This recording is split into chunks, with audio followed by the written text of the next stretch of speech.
Hello friends, welcome to my channel nursing current and practical. So हम practical knowledge के साथ साथ nursing theoretical knowledge के बारे में डिस्कस करेंगे। सो थ्योरिकल में एमसीक्यूज़ आर वेरी इम्पॉर्टेंट, जो ज़्यादातर कॉमनली पेपर में आते हैं। सो हमारा फर्स्ट एमसीक्यू है, spinal anaesthesia is given between. Spinal anaesthesia lumbar region की कौन से वर्टिब्रा में दिया जाता है? L3 L4 में, या फिर L2 L4 में, या फिर L6 L7 में, या L2 L3 में। सो इसमें हमारा आंसर है L3 L4 कि स्पाइनल एनेस्थीसिया L3 L4 में दिया जाता है। L3 lumbar vertebra and L4 lumbar vertebra. So हमारा नेक्स्ट क्वेश्चन है management of hyperkalemia. Hyperkalemia is excessive potassium in blood. क्या है मैनेजमेंट? पोटाशियम क्लोराइड देते हैं, या आईवी फ्लूइड देते हैं, या इंजेक्शन फ्लोसमाइड देते हैं, या फिर इंसुलिन विद ग्लूकोज देते हैं। तो answer is insulin with glucose, option D. Next question है, after assessing vital signs of patient undergone epidural anaesthesia which of following nurse should assess? क्या असेस करना चाहिए? ओरिएंटेशन, या एब्डोमिनल असेसमेंट, या ability to move limbs, या फिर bladder distension? कि nurse को क्या असेस करना चाहिए? सो इसका आंसर है ब्लैडर डिस्टेंशन, क्योंकि epidural anaesthesia up to bladder तक उसका इफ़ेक्ट रहता है। सो इसलिए ब्लैडर डिस्टेंशन के लिए ऑब्ज़र्व करना चाहिए। सो नेक्स्ट क्वेश्चन है, thick filament are composed of protein. Thick filament में कौन सा प्रोटीन होता है? मायोसिन, या फिर एक्टिन, या ट्रोपोनिन, या ट्रोपोमायोसिन? तो इसमें मायोसिन होता है। Myosin is a protein which is present in thick filament. Troponin heart में प्रेजेंट होता है, तो वो नहीं हो सकता। नेक्स्ट है, which of the following hormone is secreted by anterior pituitary. कौन सा हार्मोन एंटीरियर पिट्यूटरी से सिक्रेट होता है? कॉर्टिजोल, ऑक्सीटोसिन, एडीएच, या corticotropin releasing hormone? So answer is corticotropic releasing hormone. ADH and oxytocin posterior pituitary से secrete होता है। Next question is, which of the following indicate pancreatitis. Pancreatitis में कौन सा टेस्ट इंक्रीज होता है? तो इसमें एलिवेटेड लाइपेज होता है, या फिर एलिवेटेड BUN, इंक्रीज ESR, या फिर increase haematocrit? So answer is elevated lipase. कभी भी पेनक्रेटाइटिस होता है तो सबसे पहले लाइपेज इंक्रीज हो जाता है, इसलिए लाइपेज का सबसे पहले टेस्ट करवाते हैं। Next question is, in which condition intraocular pressure is increased. Eye की कौन सी कंडीशन में ICP इंट्राऑकुलर प्रेशर इंक्रीज हो जाता है? कंजक्टिवाइटिस, कैटरैक्ट, ग्लूकोमा, या detachment of retina? So answer is glaucoma. Glaucoma में इंट्राऑकुलर प्रेशर बहुत ज़्यादा इंक्रीज हो जाता है। कैटरैक्ट तो ये तो एज से रिलेटेड है, conjunctivitis redness of eye. And next question is, Kaposi sarcoma is associated with. Kaposi sarcoma किस कंडीशन में आता है? सो इसमें ऑप्शन आर HPV इन्फेक्शन में, या कोरोना वायरस में, या फिर HIV में, या फिर लेप्रोसी में? सो आंसर इज HIV। HIV में सबसे पहले कॉप्सी सार्कोमा देखने को मिलता है।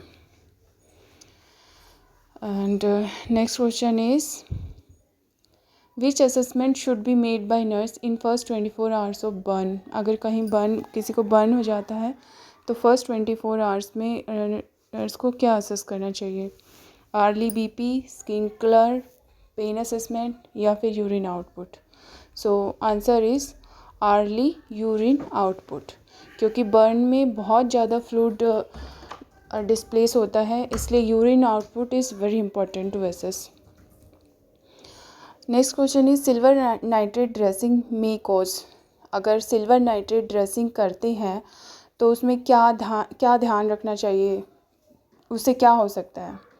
Increase creatinine level, depletion of sodium and potassium, increase BUN blood urine nitrogen, या increase potassium level. So answer is depletion of sodium and potassium because of these are interchange of ion in between of cells. Next question is diabetes insipidus is due to the deficiency of. Diabetes insipidus कब होता है? It's a lack of insulin or lack of anti-diuretic hormone, या फिर lack of glucose, या फिर lack of oxytocin. So answer is lack of anti-diuretic hormone, ADH. It's very important and it's very common in upcoming exam or it's. Next question is which of the following help prevent water loss through skin. कि इसमें से कौन सा ऐसा substance है जो water loss को prevent करता है? कैराटिन, या फिर कैरोटीन, या फिर मेलानिन, या कोलाजन. सो इसका आंसर है keratin. Keratin it's a protein which is prevent water loss through skin. Next question is if hyperthyroidism is left untreated which problem like to develop. अगर hyperthyroidism को treat नहीं किया जाता तो क्या प्रॉब्लम हो सकता है? Number 1 pulmonary embolism, number 2 CPA, number 3 metabolic acidosis, और number 4 heart failure. So answer is heart failure. Heart failure हो सकता है अगर हाइपरथायरॉइडिज्म को अनट्रीट मेडिसिन ना ली जाए तो. Next question is which of the following area we should assess in Russell traction applied patient. कि रसेल ट्रैक्शन कहाँ पे अप्लाई होता है? So option are femoral area, number 2 brachial area, number 3 popliteal area, और upper arm. So answer is popliteal area. Popliteal area में Russell traction लगाते हैं. Next question is adverse reaction of thyroid replacement therapy. Thyroid medicine लेने से क्या adverse reaction हो सकता है? सब the option are weight gain, number 2 angina pectoris, number 3 tachycardia, number 4 abdominal pain. So answer is angina pectoris. Weight gain इसका side effect नहीं है. एंजाइना पेक्टोरिस हो सकता है due to thyroid medicine. Next is peak action of regular insulin.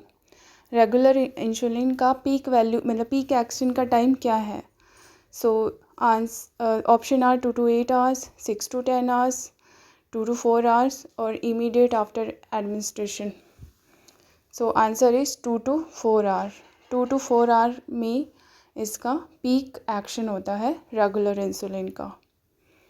Next question is patient with pheochromocytoma we should assess.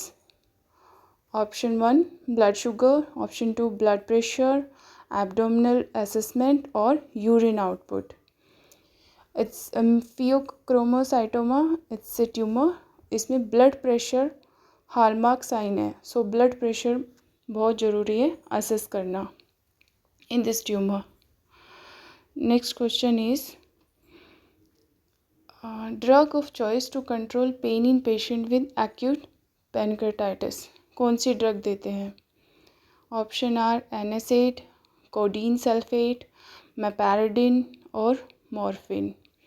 This question is very common, बहुत सारे exam में आता है, एंड इसका आंसर है मेपैराडिन. मेपैराडिन पैनक्रेटाइटिस में देते हैं. मॉर्फिन, NSAID या कोटीन सल्फेट नहीं देते क्योंकि इससे स्पैज़म होता है और पेन बढ़ता है.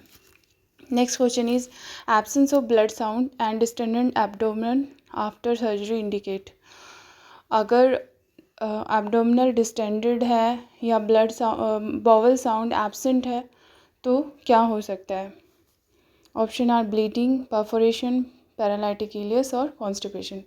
So answer is paralytic ileus. इसीलिए सर्जरी के बाद बावल मूवमेंट बहुत इम्पोर्टेंट होता है. Next is complication of splenectomy, अगर स्प्लीन रिमूव हुआ है तो क्या कॉम्प्लिकेशन हो सकती है? Option are pericarditis, option number 2 valve malformation, number 3 gastritis, number 4 pancreatitis. So answer is pancreatitis. अगर स्प्लीन रिमूव हो जाता है तो pancreatitis are common because they are attach in this area. Next is cacogeusia means, cacogeusia क्या होता है? Option are bad taste या फिर sweet taste, number 3 loss of taste और increase salivation. So answer is bad taste. Cacogeusia ज़्यादातर chemotherapy वाले patient को रहता है, कीमोथेरेपी की वजह से हमेशा उसको बैड टेस्ट रहता है। Next question is a vertical plane through the body dividing into right and left is called. एक वर्टिकल प्लेन जिससे बॉडी लेफ्ट और राइट में डिवाइड हो जाती है उसको हम कैसे, कौन सी प्लेन मानते हैं? Transverse plane, number 2 sagittal, number 3 oblique और vertical. So answer is sagittal. इसीलिए स्कल में सैजाइटल सूचर बिल्कुल मिड में होता है जो राइट और लेफ्ट को डिवाइड करता है। Next is hypergastrinemia is associated with which disease? Hypergastrinemia कौन सी डिजीज़ में होता है? Gastritis, number 2 pernicious anaemia, number 3 cholelithiasis और perforation. So answer is pernicious anaemia. Pernicious anaemia क्या होता है? It's a deficiency of vitamin B12 और जिसकी वजह से हमेशा हाइपरगैस्ट्रीमिया होता है पेशेंट को। Next question is early manifestation of laryngeal cancer. अगर किसी को लैरिंजियल कैंसर होने वाला है तो उसका अर्ली मैनिफेस्टेशन क्या होता है, क्या सिम्टम आ जाता है? सबसे पहले ऑप्शन आर ब्रीदिंग डिफ़िकल्टी होता है, या फिर हेमेप्टाइसिस होता है, या डिस्फेजिया होता है, या होर्जिनस। सो आंसर इज़ होर्जिनस। आवाज़ चेंज हो जाता है उसका पहले ही। So it's a sign of laryngeal cancer. Breathing difficulty नहीं होता, हेमेप्टाइसिस नहीं होता, डिस्फेजिया नहीं होता। Next is greatest priority for a person who is to have laryngectomy pre operatively. अगर किसी का लैरिंजेक्टमी होने वाला है तो उसको प्री ऑपरेटिवली क्या प्रायोरिटी, मतलब क्या समझाना चाहिए? Establish mean of communication. उसको कम्युनिकेशन मतलब आफ्टर लैरिंग्स रिमूव उसको कम्युनिकेशन किस तरीके से करना है वो उसको पहले ही प्री ऑपरेटिवली समझा देते हैं। स्पीच थेरेपिस्ट वगैरह होते हैं इसके लिए। Next is which of the following is associated with atherosclerosis. Atherosclerosis में क्या होता है? ऑप्शन आर मसल वीकनेस होता है, या फिर इंक्रीज पल्स रहता है, या हीमोसिस्टीन होता है, या फिर हाइपरटेंशन होता है। So answer is homocysteine. Atherosclerosis में क्या होता है कि वेन्स में कोलेस्ट्रॉल जमा होता रहता है जिसकी वजह से सर्कुलेशन इफेक्ट होता है। Next is normal pulmonary artery pressure.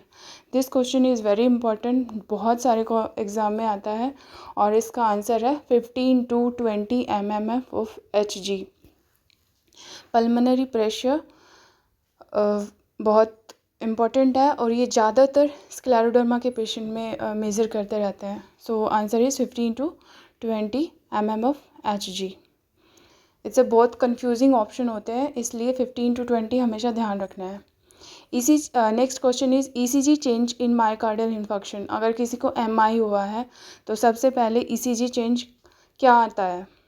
Presence of UV wave, या फिर वाइडेंट QRS, या फिर ST सेगमेंट डिप्रेशन, या ST segment elevation. So answer is ST segment elevation. सबसे पहले अगर MI होता है तो ST सेगमेंट एलिवेशन होता है ECG में।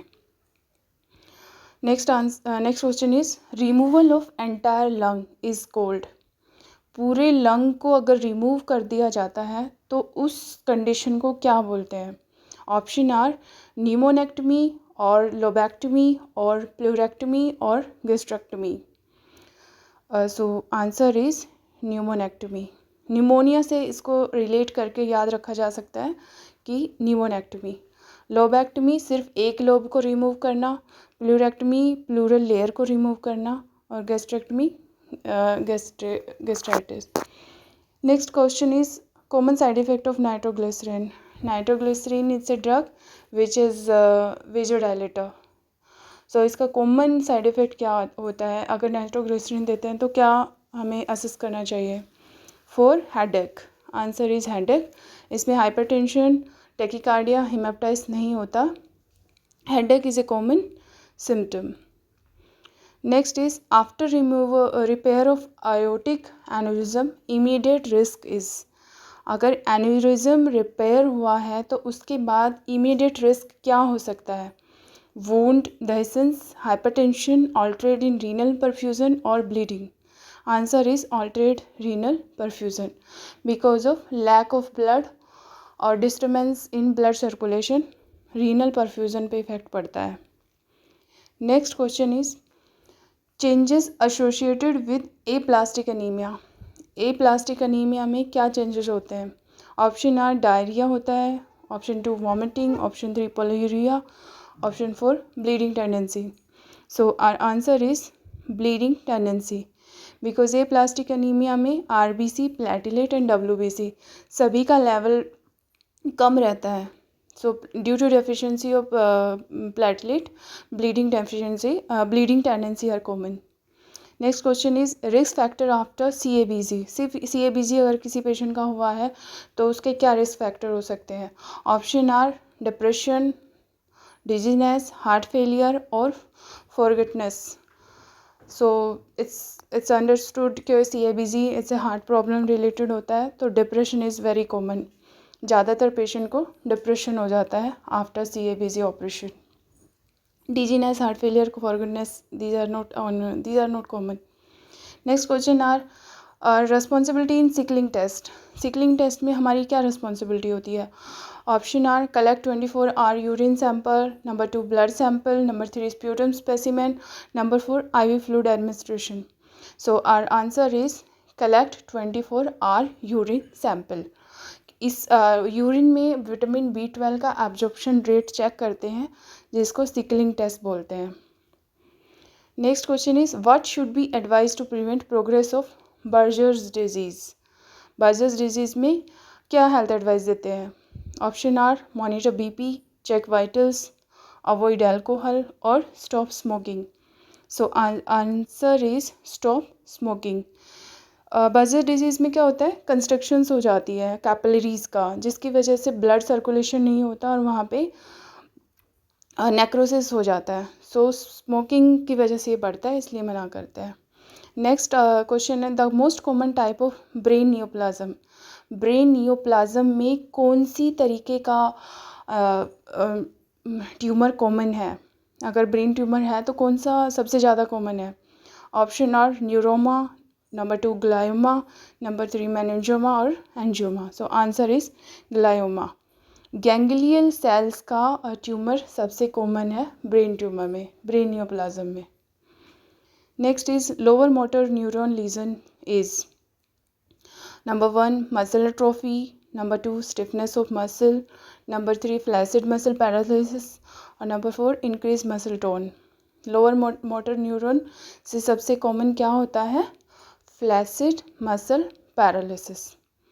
मसल्स का पैरालिसिस हो जाता है. So next question is Monro Kellie hypothesis refer to. क्या होता है ये? Unresponsive to environment, increase BP, assumption of about disease और equilibrium of cranial content. So इस हाइपोथेसिस में क्या करते हैं? Equilibrium of cranial content. ये इसमें CSF ICP का रेशो इक्वल होना चाहिए. So next is immediate after aneurysm rupture patient complain of. अगर एन्यूरिज्म रैप्चर हो गया है तो सबसे पहले पेशेंट क्या कंप्लेन करेगा? नोजिया या फिर वेट गेन, या third explosive headache, fourth is shortness of breathing. So इसमें सबसे कॉमन जो पेशेंट बोलेगा इट्स एक्सप्लोजिव हेडेक. उसे बहुत सीवियर हेडेक होगा क्योंकि एन्यूरिज्म से बहुत ज़्यादा वेजोडाइलेशन होता है. Next is inability to speak और understand spoken words is called. किस वर्ड को ना बोल पाना और समझ ना पाना, इस कंडीशन को क्या बोलते हैं? एग्नोजिया, एफेजिया, एस्फिक्सिया या एप्रेक्सिया। इस कंडीशन को बोलते हैं एप्रेक्सिया। एस्फिक्सिया तो सबको पता है, it's a lack of oxygen जब दम घुटता है। Aphasia is an inability to speak, बोल ही नहीं पाते। Agnosia is loss of taste. Next is neutral rigidity, fever and headache are classic signs of, and this question also very important, बहुत सारे एग्जाम में आता है। एंड इसका ऑप्शन है मेनिंजाइटिस, इंक्रीज ICP, हाइपर वॉल्यूमिया, और option D is Parkinson disease. And the answer is meningitis. अगर neutral rigidity है तो सबसे पहले मेनिंजाइटिस के लिए असेस करते हैं।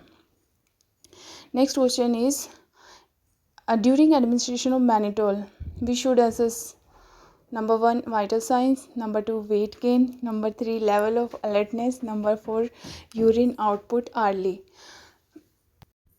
Mannitol is a osmotic diuretic, और कोई भी डायरेटिक देते हैं तो सबसे पहले यूरिन आउटपुट मेज़र करते हैं। So answer is urine output. Vital signs and level of alertness ये बहुत बाद में करते हैं। Next question is which one of does not act as neurotransmitter, कि इन सब में से न्यूरोट्रांसमीटर कौन सा नहीं है? Option are adrenaline, non adrenaline, cortisone और acetylcholine. So adrenaline and non adrenaline, these are the neurotransmitter. Acetylcholine also it's a neurotransmitter, and the answer is cortisone. Cortisone, it's not a neurotransmitter, it's a hormone. Next is lack of which neurotransmitter cause Parkinson disease, किस neurotransmitter की कमी के कारण Parkinson disease होता है? Option are dopamine, acetylcholine, non adrenaline और adrenaline. So our answer is dopamine. Due to lack of dopamine Parkinson disease होता है, एंड ये बहुत कॉमन हो जाता है in aged group. Next is early indicator of hypoxia in unconscious patient. Unconscious patient में अगर हाइपोक्सिया हो रहा है तो सबसे पहले क्या इंडिकेट आता है? Option are cyanosis, number 2 restlessness, number 3 tachycardia, number 4 hypovolaemia. So our answer is restlessness. Restlessness होता है अनकॉन्शियस पेशेंट को अगर उसमें हाइपोक्सिया हो रहा है। अनकॉन्शियस पेशेंट में cyanosis is the first symptom. Next is chemical burn of I is treated with, अगर केमिकल गलती से आई में गिर गया है तो उसका अर्ली मैनेजमेंट, इमीडिएट मैनेजमेंट क्या है? Local anaesthesia, sterile water irrigation with या फिर इरिगेशन विद आयोडीन सॉल्यूशन बिटरीन के साथ, या फिर tincture solution. So answer is sterile irrigation. अगर केमिकल बर्न या केमिकल आँख में चला गया है तो स्टेराइल इरिगेशन सबसे इमीडिएट मैनेजमेंट है। So guys these are all about the MCQs part 1। Next video में मैं पार्ट 2 MCQs लेके आऊँगी जो NORCET, DSSB, CHO exam and other kind of exam के लिए बहुत इंपॉर्टेंट है। So please subscribe my channel and thank you for watching. Thank you.